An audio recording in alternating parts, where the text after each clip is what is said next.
So this, like I was saying, you gotta, before you get with a woman and have babies, you want to definitely know her whole family, not just her.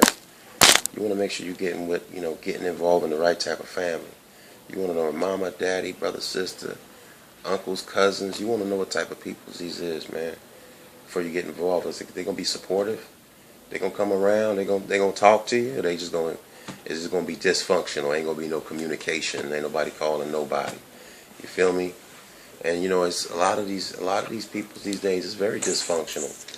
You know what I'm saying? You want to get with the type of girl who's they family's into the type of thing we into. And that's like I say these days that's tough. But it's out there. You know, you want to know that they're gonna be, they're gonna think how we think. We use money as a tool. We don't to help the family. If we making money and we got money, we want to make sure we investing it in the family. That we do it systematically. Not we just throwing money at people, but we doing it systematically and making the money available for the people in the family, the entrepreneurs that may actually be doing something with themselves, right? See, like, I'll give you a case in point. We want to educate the people. We want to take time to go into the communities, speak to the people, give them education, information, right? But do it in a way that's actually going to, is going to be good for you. Not in a way that's going to stress you out, but in a way where you can actually enjoy the process, have a good time, and bring that goodness, that nurturing to the community that needs it, right? The information that they need. You want to also make sure if you have money, and when you have money, that you make it available for people in the family that might be hustling, that might be doing something, and they need that capital and that mentorship. Case in point, Daddy could have already been a millionaire at the age of like 23, 24. I had my uncle. I needed like $4,000 from my uncle. He wouldn't give it to me. I don't know if it's because he didn't trust me or he just didn't think I was competent or whatever. But I was doing some real estate investing, and I found an 8-unit apartment complex. Good piece of property. It was in what they call a changing neighborhood in Stockton.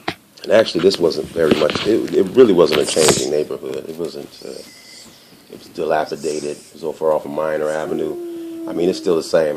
We need to go to Stockton now because there's no way that these communities are not changing faster. You know what that's indicative of? That's indicative of people who are not thinking bigger, larger, who are not growing. That is indicative of stagnation. Because that's their community. It means that they could turn them things around. No time flat. I think the way the system is set up today, it might be a little bit harder and take a little bit longer because of, certain things, but certainly it could be done.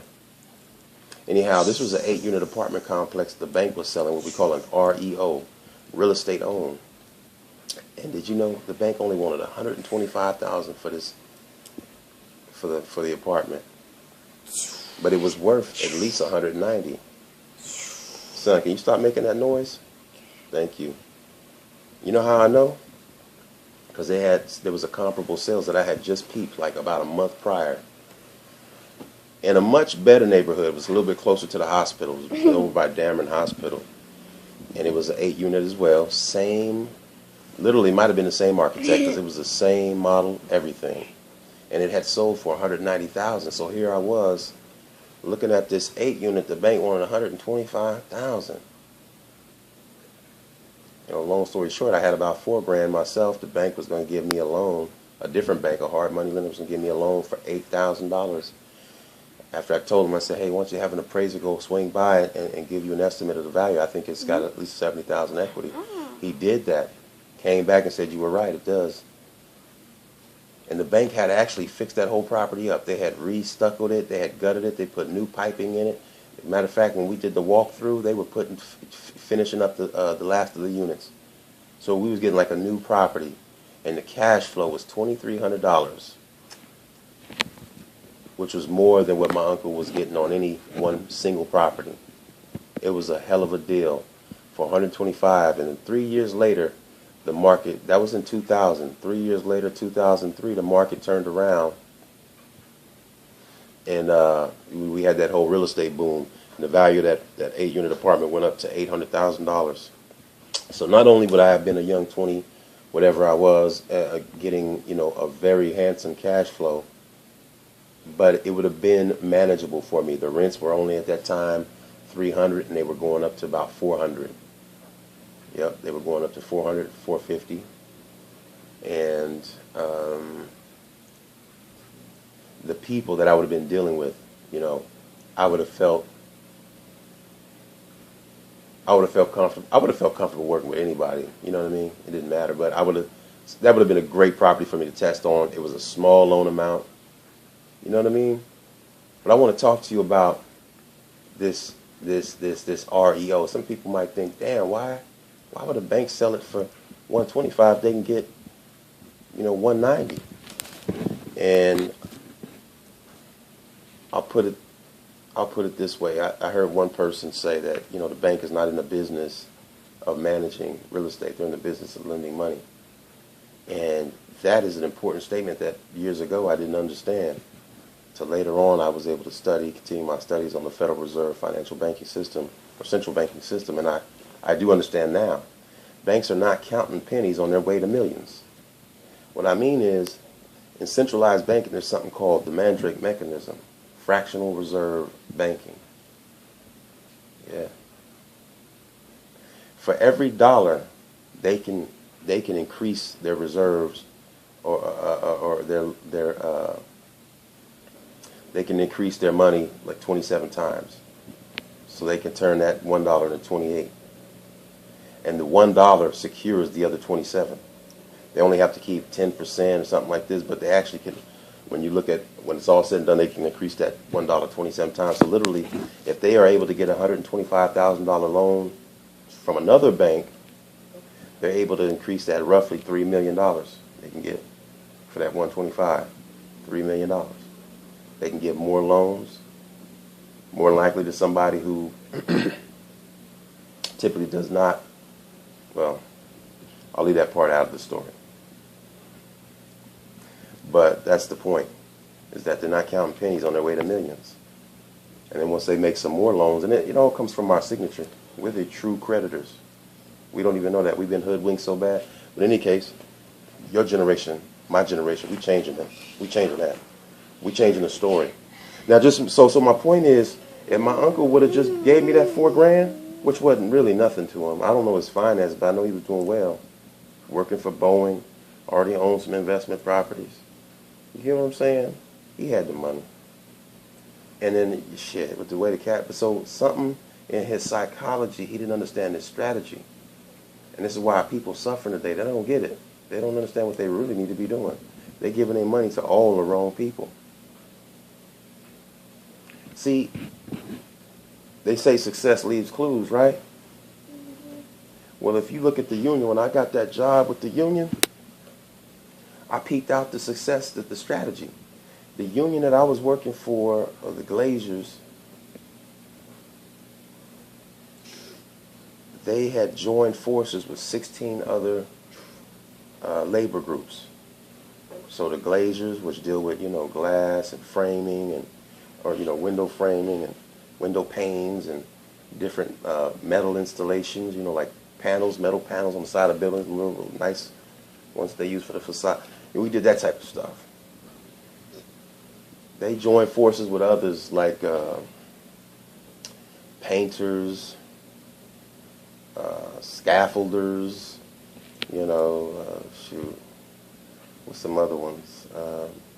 Mechanics, auto mechanics, carpenters, sheetrock installers. There's this other one, I forget the name of it. They just joined forces with 16 other subgroups, other labor groups. And I peeped it out. I peeped out how the whole thing kind of operated. Number one, I started getting my education, and I learned that about 100 years ago, union labor was getting like 100% of the jobs in the marketplace. Whereas today, they only have 14%, So a lot of the work that's going on out here is not union labor to the tune of 86%. So their numbers, their power in a sense was dwindling. So it made a lot of sense for a number of reasons. Their objectives were really to secure their retirements. That's the first thing we got to know. Like to secure their retirements and to secure their job opportunities through the political process. So peep game. By having, I don't know how many members the Glazers have, but I know that this DC 16, what they call a District Council 16, is a union that they formed with 16, 16 groups. They have more members now, and whatever their collective agenda is, they're able to get. They've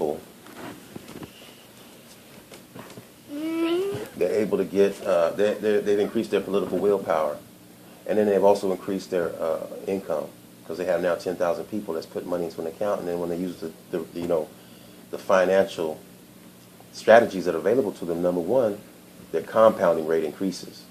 If you have one person who puts $100,000 of his own money in a bank account, by the time he retires, let's say he has $1 million. If you have two people who put $100,000 into an account, by the time they retire, how much will they have? The average person will say, oh, they'll have $2 million, right? It's equivalent. No, it's not. They're probably going to have that $2 million to turn into $500 million because of compounding and the law of 72, or the rule of 72. So why then do we have all these people out here going to individual Charles Schwab bankers when they should be investing as a family, putting all their money into the same account, having one or a group having a group manage their finances for the group fund for the family, so that their money can compound a lot faster, and they create their own union game.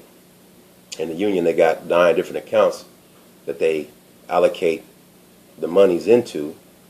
So they got an account for, the administrative function. Somebody's got to pay for, the business manager to work in the office and the receptionist. Then they got an account for retirement. They got an account for vacations. They had 9 accounts total. So then, a young man like me could have already been a millionaire. But because the family was not led and was not bred with a proper mindset to say, hey, we need to make sure that when these young bucks like Gigabyte come up and they got ambition and they out here bird dogging and finding these deals, they're not giving them away to some cat that live in Florida for $500 goddamn dollars. But they bringing it back to the family, and we already got the account set up so they can get access to the motherfucking money. Okay? 9 different accounts for the youth investment fund. 1 account for the youth investment fund. 1 account for family vacations. 1 account for explorations, so that kids can be exposed to certain things. You see what I'm saying? Now, if let's say you have 5 different family groups, and each family group got 100 people in it, and then people is investing their money as a group, and you got 5 like this for the family.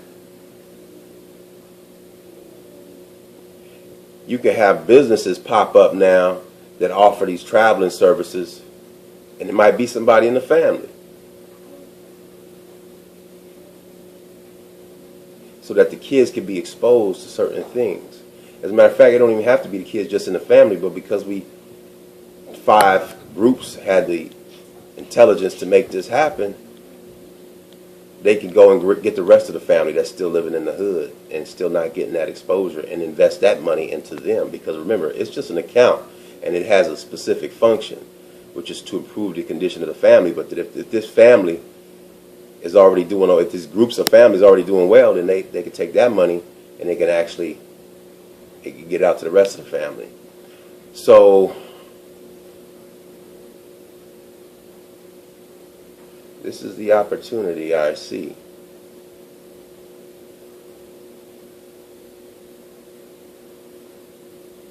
I'm not going to be any more explicit than that, because I would want the right people to actually help me set that up.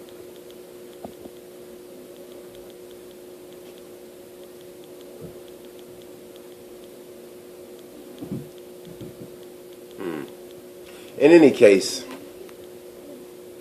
son,